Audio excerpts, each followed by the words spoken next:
Please identify your top 3 donors and explain any commitments you have made to them. Commit Lilly will begin with you.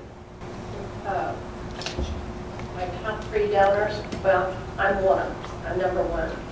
And I'm committed to do the best job I can for this city. Next, I guess, is Bob White. I've made no commitment to him. He's asking for none, and I've made none. And I guess the next one is Tripper Goodman, and I hardly know him, and I've made no commitment.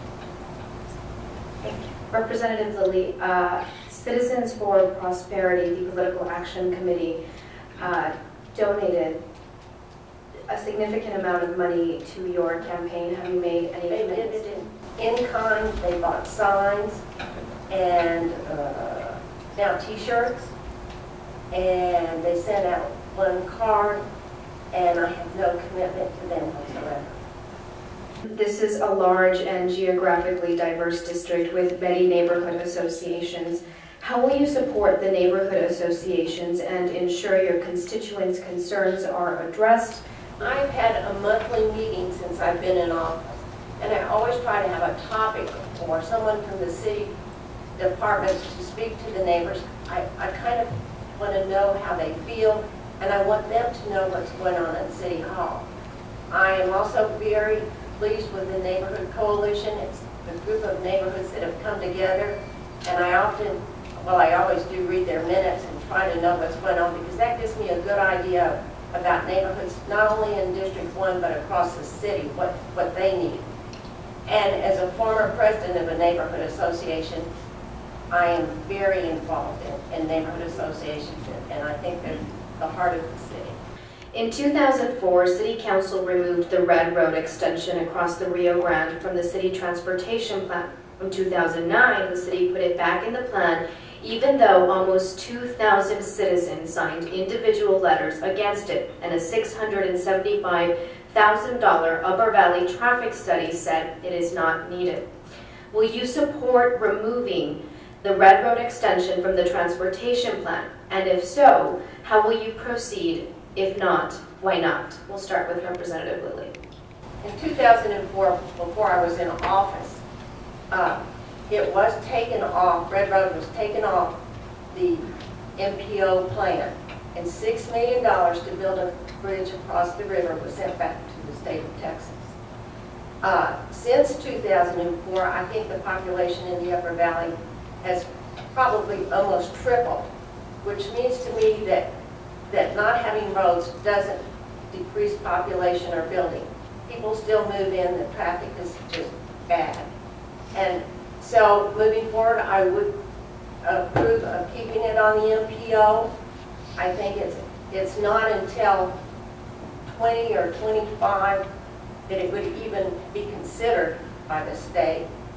And I really think that it's a necessity. It would not take 7 or 15 homes. It would just come across and go to Upper Valley Road, and I think it would actually enhance the Upper Valley. That would have places for bicycles, and then right now it's really dangerous on Upper Valley Road.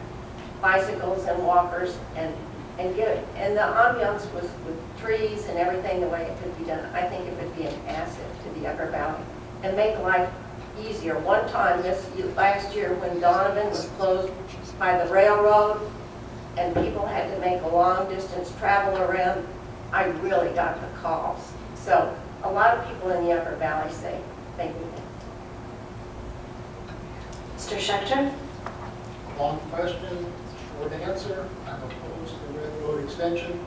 How would I go about it? The same way we did in 2004, simply go petition TxDOT and have it removed. And if the city council goes forward with that motion and stuff, then TxDOT will remove it from the MPO maps. It's simple. We've already done it once, so clearly we can do it again. Mr. Hinojosa? Yes, thank you. I don't know why you chose this one to be the 2-minute answer. I think it's quite obvious. The people affected by it are the people who should decide.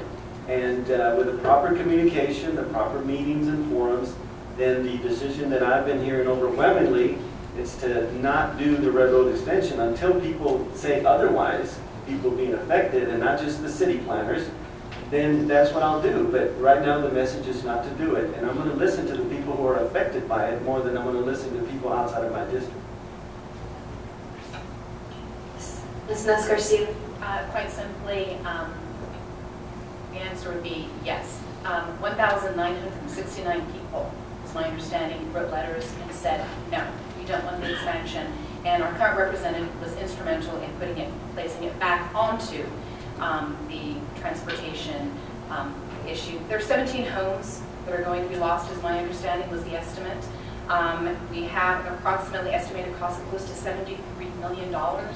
When we look at those numbers, that is not something that we need in the Upper Valley. There's no economic benefit, there's no commercial benefit, and it underutilizes ArtCraft, which we spent a good deal of money on giving to the Upper Valley and to the rest of El Paso. I would like to see some expenditures done there to expand the entrance ramp onto ArtCraft so that you would be able to reroute much of that traffic that way. It's only, I was driving it the other day, it's about 1 minute literally from the moment you get on at ArtCraft, you get off at Red Road. So let's reroute the traffic, let's encourage a better thoroughfare at ArtCraft and leave the valley alone. Okay, since there was a direct reference to Representative Lilly, would you like to take 30 seconds to rebut that? Yes, thank you, I would. First of all, those 2,000 letters I went through page by page, and it took 3 days, and I had an assistant. They are form letters, they're not all from the Upper Valley. They were written in 2005, so, and even some before then. So, since they are not all representative of the people in the Upper Valley, I think I went through, and I don't have the exact number, but probably about 830 of them are for people in the Upper Valley. So, that, and I did put it back. I encourage people to put it back because I have a lot of constituents in the Upper Valley that want Red Road on the interstate. Dr. Raspberry? I still don't know why it was placed back on the plan. There has, not to my knowledge, been a real justification provided. The idea that growth would take place is somewhat true. If you saw yesterday's paper, you saw that I think it was the last census said there was about 200,000 growth, and that was on the east side. The west side, about 70,000. So the anticipated growth that was used to justify the reason for extending Red Road is not necessarily valid. I don't see why those people that are going to be affected directly cannot have a major input into deciding in what environment they want to live. I can see taxes going up or property taxes going down. I'm sorry, property taxes going up and value of property going down. I spent yesterday walking the area that would be affected, and I didn't find anyone that wanted Red Road extension.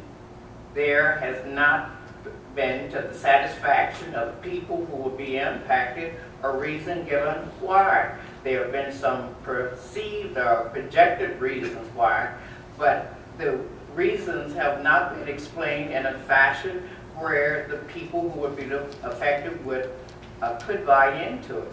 I think we have reasonable people, and if there was a real need that could be truly explained and demonstrated to the individuals, these reasonable people would be able to compromise. But we have not given them a reason, have not given us a reason to compromise. Until then, no extension to Red Road.